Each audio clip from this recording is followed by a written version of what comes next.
संस्थापनार्थाय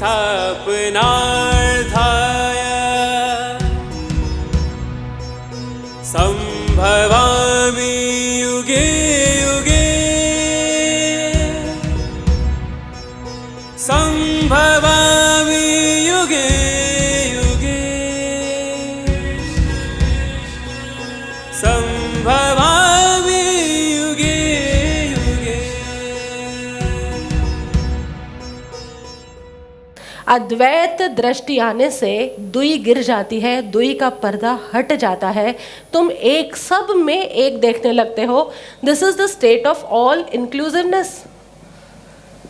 सभी को अपना और सभी में मैं, ये तुम्हारी दृष्टि आ जाती है। द एंटायर विश्व बिकम्स योर हाउस। कल मैं कह रही थी ना, तुम्हारा होम बन जाता है। कल मंगल मैत्री में था, अब तक निज परिवार ही बना रहा संसार, अब सारा संसार ही बन जाए परिवार। ये होता है अद्वैत की घटना। अद्वैत की घटना इसे कहा जाता है जब तुम्हें सभी कुछ तुम्हारा ही एक्सटेंशन नज़र में आ रहा है।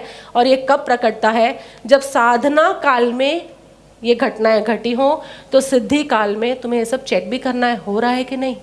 और इस काल के अंदर सहस्त्रार की ऊर्जा, यदि तुम ज्ञान को प्राप्त कर जाओ, देखो भाई, सहस्त्रार से सतत ऊर्जा शरीर में आ रही है कि नहीं? तुम जी ही तभी रहे हो। तुम्हारी जीवन ऊर्जा यहाँ से नहीं है, ये तो श्वासोश्वास बंद हो जाएगा एक दिन। तुम्हारी जीवन ऊर्जा यहाँ से आ रही है और यहाँ से पूरा वो कनेक्शन है। तो हर व्यक्ति का, वो जाने के ना जाने, सहस्त्रार से ऊर्जा आती है और नीचे बहती है और ख़त्म हो जाती है, हाँ कि नहीं? लेकिन इसमें जिसने साधना की है, जिसने सही रूप से साधना का स्वरूप समझा है, और साधना का स्वरूप जैसा चक्रों से ऊपर जाएगा। आज ही श्लोक आ रहे हैं सारे, कृष्ण भी एंडोर्स कर रहे हैं। कृष्ण भगवान काफ़ी बार हमारी स्वराज क्रिया को एंडोर्स कर चुके हैं, आज वापस एंडोर्स करेंगे कि हाँ, यही तो साधना का पथ है पूरा। इस काल के अंदर यदि तुम्हारी नीचे बहती साधना के नीचे बहती ऊर्जा पर तुम कुछ कर लेते हो, तो उसका परिणाम क्या होता है? जब तुम इस काल में आते हो तो ऊर्जा ऊपर से नीचे तो स्वाभाविक बहती ही है, लेकिन नीचे से ऊपर ले जाने का भी तुम्हारा क्रम आरंभ हो जाता है। ये है सिद्धि पथ।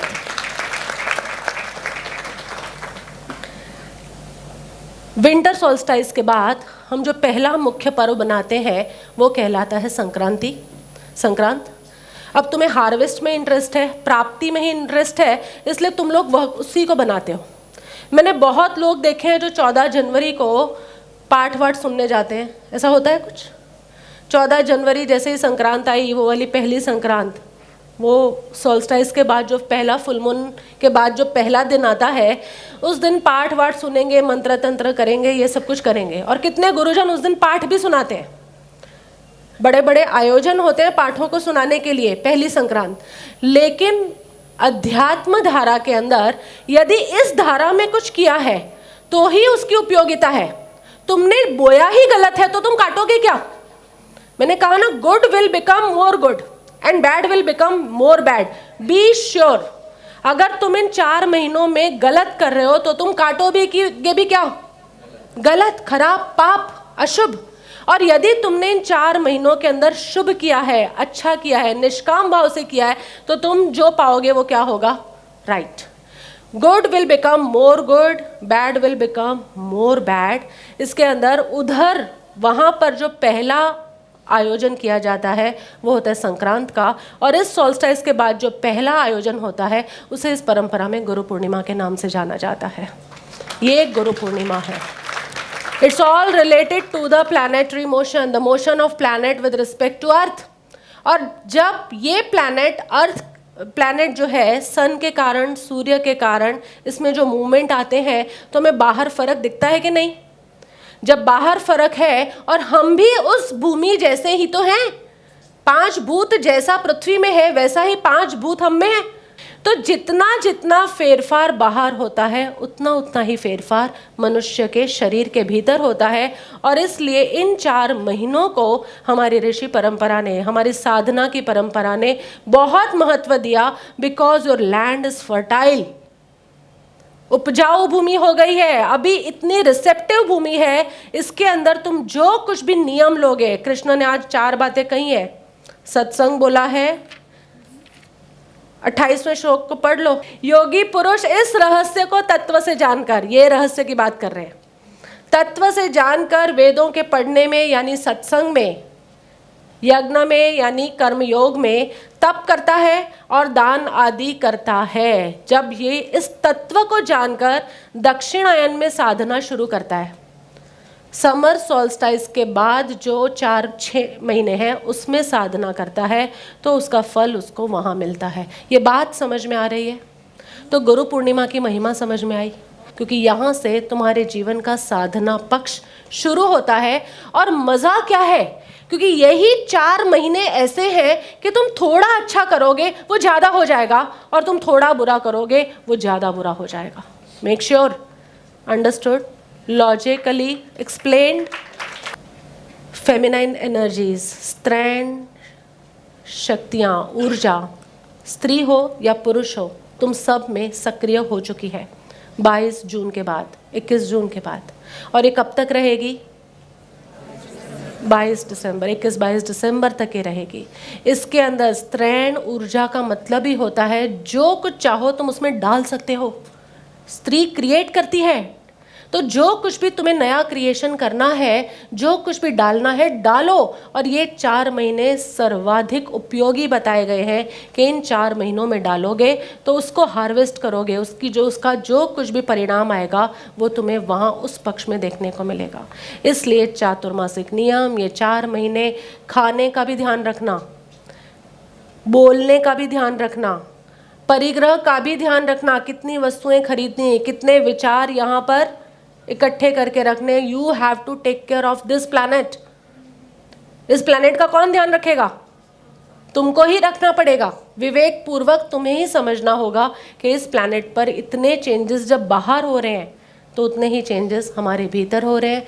इन चेंजेस से अनचेंजेबल तक, इन परिवर्तनों से अपरिवर्तनशील तक, इन बदलाव से जो नित्य है, इन अनित्य से जो हमेशा शाश्वत है, उस तक पहुंचना हो तो साधना काल है हमारा दक्षिणायन, और ये चातुर्मास की महिमा है। शुरू करते हैं भगवत गीता।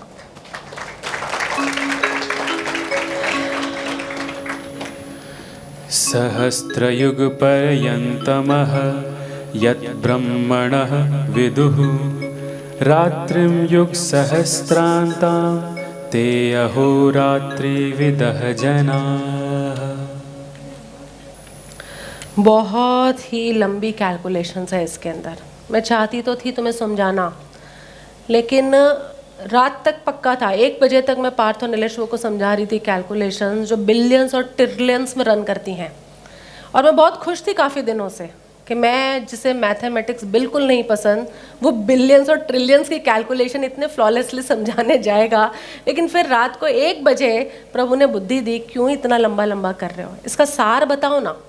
जो लंबा करना है वो करो, बाकी इसका सार बताओ। ब्रह्मा जी का जो एक दिन है, क्या लिखा है? ब्रह्मा जी का जो एक दिन है उसको 1000 चतुर्युग तक की अवधि वाला माना जाता है। 1000 चतुर्युग। एक चतुर्युग किसको बोला जाता है? सतयुग, त्रेतायुग, द्वापर युग, कलयुग, ये एक चतुर्युग होता है। 4 युग आ गए ना, चतुर्युग यानी 4 युग वाला एक चतुर्युग। ऐसे 1000 चतुर्गत गति यानी 4 ये जो युग है चतुर्युग, 1000 बार 4 युग चले जाए ना, उतना ब्रह्मा जी का 1 डे होता है खाली। मतलब इट रन्स इन 4.32 बिलियन। तुम कहो तो मैं प्रूव करके दिखाऊंगी, मुझे तो रट्टे लग गए इनके। पिछले 4-5 बार मैंने इनको देख लिया किस तरह से सतयुग की इतनी कैलकुलेशन है, द्वापर युग कितनी है, त्रेता कितनी है, कलयुग कितनी है, एंड फाइनली जो डेटा आता है वो इतना आता है कि ब्रह्मा जी जो क्रिएटर का पीरियड है वो 4.32 बिलियंस का डे है और 4.32 बिलियन ईयर्स की नाइट है। यानी पूरा जो है 8.64 बिलियन ईयर्स का भगवान की 1 डे नाइट है। भगवान यानी कौन है यहाँ? ब्रह्मा। ब्रह्मा यानी द क्रिएटिव एनर्जी।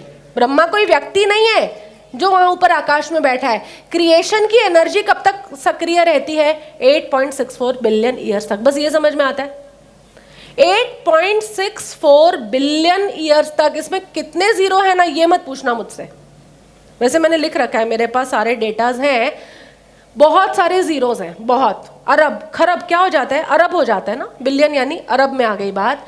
इतने सारे जीरोज वाला एक दिन है, और ऐसा तो बहुत सारे, ब्रह्मा जी की आयु एक दिन की थोड़ी होगी, ब्रह्मा जी की आयु तो बड़ी है। क्रिएशन की एनर्जी इस तरह चलती है, और जब क्रिएशन की एनर्जी शुरू होती है तो उसके साथ ही उसका संचालन करने की एनर्जी भी आ जाती है, ऑपरेशन एनर्जी, और उसका संहार करने की यानी डिस्ट्रक्शन की भी एनर्जी आ जाती है। यानी ब्रह्मा जी का एक दिन कहने का मतलब ये है, ब्रह्मा विष्णु महेश का सबका एक एक दिन है। बोला है खाली ब्रह्मा जी का, लेकिन है सभी का। 1 day and 1 night turns out to be 8.64 billion years. इतनी लंबी काल अवधि है, लेकिन इस काल को कृष्ण ने क्या कहा? जो पुरुष तत्व से, काल के जो पुरुष तत्व से जानते हैं वे योगी जन काल के तत्व को जानते हैं। जो इस काल को, इतना लंबा काल है, इसको तत्व से जान ले, यानी आध्यात्मिक दृष्टिकोण से जान ले। इसमें अभी 3 बार भगवान कृष्ण ने तत्व शब्द का उपयोग किया है। आध्यात्मिक दृष्टिकोण से समझना, इन कैलकुलेशंस पर मत जाओ। 8.64 बिलियन ईयर्स का जो ब्रह्मा जी का पूरा एक दिन है, यानी क्रिएशन की जो एनर्जी है, उस एनर्जी को, उस टाइम पीरियड को तत्व से समझो। ये क्या है? टाइम क्या है? अब मुझे ये बताओ। समय, समय something very fluid, you know. हम लोग यूएस जाते हैं ना, वहाँ उतरते हैं ना, घड़ी 8-9 घंटे पीछे हो जाती है। हम लोग ऑस्ट्रेलिया गए थे तो जाते ही 6-7 घंटे आगे चली जाती है। मतलब यूं ही घुमा देते हैं, टाइम पता भी नहीं चलता हमें। अचानक sometimes we are losing hours, sometimes we are gaining hours. क्या हो जाता है? और हैं तो हम तो वहीं के वहीं हैं। तो कभी आपने सोचा ये समय है क्या, ये काल है क्या? यहाँ कहते हैं अध्यात्म से काल को समझो। ये परिभ्रमण के काल को अध्यात्म से समझो। थोड़ी गहरी बात कर रही हूँ, लेकिन तुम्हें नहीं समझ में आएगा ऐसा नहीं है, यू कैन इजीली अंडरस्टैंड, लेकिन गहरी है। समय की मर्यादा को किस तरह से देखा जाता है? जितनी जितनी तुम्हारे भीतर इच्छाएं हैं, चाहते हैं, कामनाएं हैं, कोई भी चाहत अच्छी या बुरी, जितनी चाहत है उतना उतना तुम्हारा काल का विस्तार होगा। और जितना जितना तुम्हारे भीतर चाहते नहीं है, वर्तमान के प्रति का स्वीकार है, जो आया उसके प्रति ज्ञाता दृष्टा भाव है, स्वीकार भाव है, acceptance, complete acceptance without any feeling of changing, कुछ भी फेरफार नहीं करना चाहते, जो है सो है, बात खत्म, उतना तुम्हारे लिए काल का संकोच होता जाता है। जितनी तुमने कामनाएं भरी है, एक जीवन तो अमेरिका घूमने जाना ही है, हो सकता है तुम इस जीवन में ना जा पाओ। कहाँ जाएगी वो कामना? Because he is your father, he is your father, the God is the eternal father. Father के पास तुमने एक डिमांड की तो he will make sure how to fulfil it. इस जीवन में हो, नहीं तो अगले जीवन में हो, अगले में ना हो तो तगले में हो, तगले में ना हो तो चगले में हो, चगले में ना हो तो पगले में हो। पगले पागल ही तो हो तुम, और क्या। 5-5 जन्मों तक तुम लोग प्रतीक्षा कर रहे हो एक इच्छा पूरी होने की। तो ये भी इच्छा मत रखना भी विक्रम प्रभु जैसों को होगा कि एक जीवन ना, ये मेरा भाई जैसा सब छोड़ छाड़ के आ गया ना, यहाँ निकम्मा होके बैठ गया। भाई हमारे भगवान भी कहते हैं निकम्मे होके ही बैठते हैं, कोई काम नहीं करते। तो ये भी आगे छोड़ के बैठ के एक जीवन ना मैं भी बेन प्रभु के पास ऐसा आके रहूं, ऐसा कभी मन करता है कि नहीं? करता है ना। तो अगर इनको भी ऐसा मन करता है तो अच्छा है मन, जब तक वह घटना नहीं घटती तब तक ऐसे तो आ जा सकते हो ना, ऐसे आते जाते हो। ये तुम इच्छा करते हो ना, अब ये इच्छा हो सकता है इस जीवन में ना पूरी हो, कहाँ जाएगी? कैरी फॉरवर्ड कहाँ होगी? अगले लाइफ में। और अगले में हो सकता है तुम्हें कोई सदगुरु का योग ही ना मिले, क्योंकि सदगुरु का योग खुद ही दुष्कर है। हजारों साल निकलने के बाद कोई प्रत्यक्ष सदगुरु मिलता है। संप्रदाय तो मिलते ही है हर जीवन में, लेकिन सदगुरु नहीं मिलता। तो हो सकता है 1000 जीवन तक तुम्हें सदगुरु ना मिले, तो तुम्हारी ये इच्छा कितने टाइम तक कैरी फॉरवर्ड हो गई? 1000 लाइफ्स तक। अब ये अच्छा है कि बुरा है? बुरा है, क्योंकि काल को तत्व से जान। तो learn to accept what is right now. क्योंकि जैसे ही तुम एक भी कामना उठाते हो, समय एक्सपैंड, और जैसे ही तुम्हारी कामना गिरती है, समय कॉन्ट्रैक्ट्स, समय खत्म। और यदि तुम स्वीकार कर लो, हरे प्रभु जो दिया सो बढ़िया, जो नहीं दिया वो भी बढ़िया, जो दिया वो भी बढ़िया, तू है ही हर जगह, जो है उसमें भी तू है और जो नहीं है उसमें भी तू है। ये गा रहा था ना कल, जो है और जो है नहीं, सभी कुछ तो तू है, अब मांगू क्या, छोड़ू क्या। तुम इस स्वीकार भाव में आ गए, काल तुम्हारा सिमट गया। इस काल को तत्व से जानना इसे कहते हैं। और इसी के लिए इच्छाएं हमें भूत और भविष्य के काल में घुमाती हैं। जहाँ तुम कामना रहित हो जाते हो, इच्छा रहित हो जाते हो, स्वीकार से भर जाते हो, तुम वर्तमान में आ जाते हो। यानी जो वर्तमान में आना है वो काल को गिराना है। वर्तमान में आना यानी काल को गिराना, और काल को गिराना, वर्तमान में आना। इसी के लिए ध्यान की विधियों का प्रचलन किया गया है।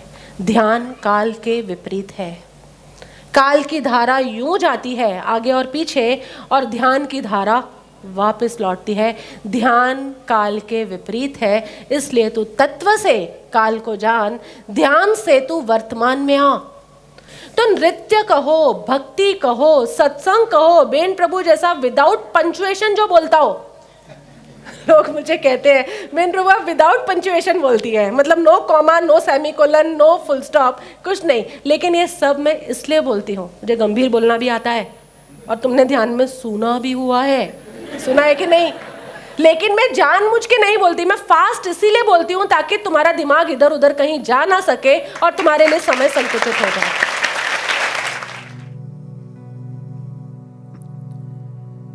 चाहे हार हो चाहे जीत हो, तेरे चरणों में सद्गुरु मेरी प्रीत हो। चाहे हार हो चाहे जीत हो, तेरे चरणों में सद्गुरु मेरी प्रीत हो। चाहे हार हो चाहे जीत हो, तेरे चरणों में सद्गुरु मेरी प्रीत हो। चाहे हार हो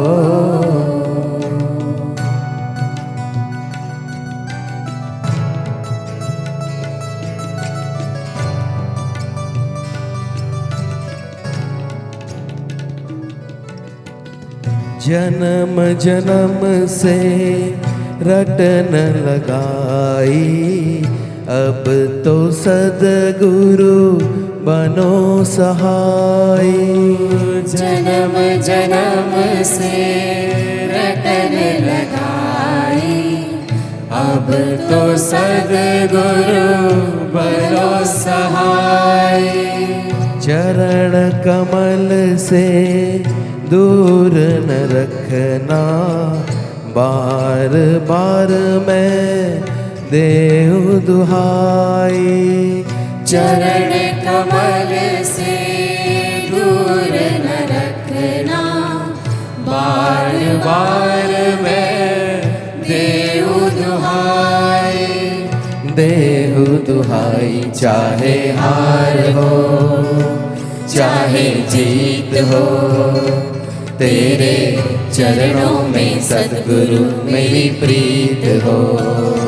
चाहे हार हो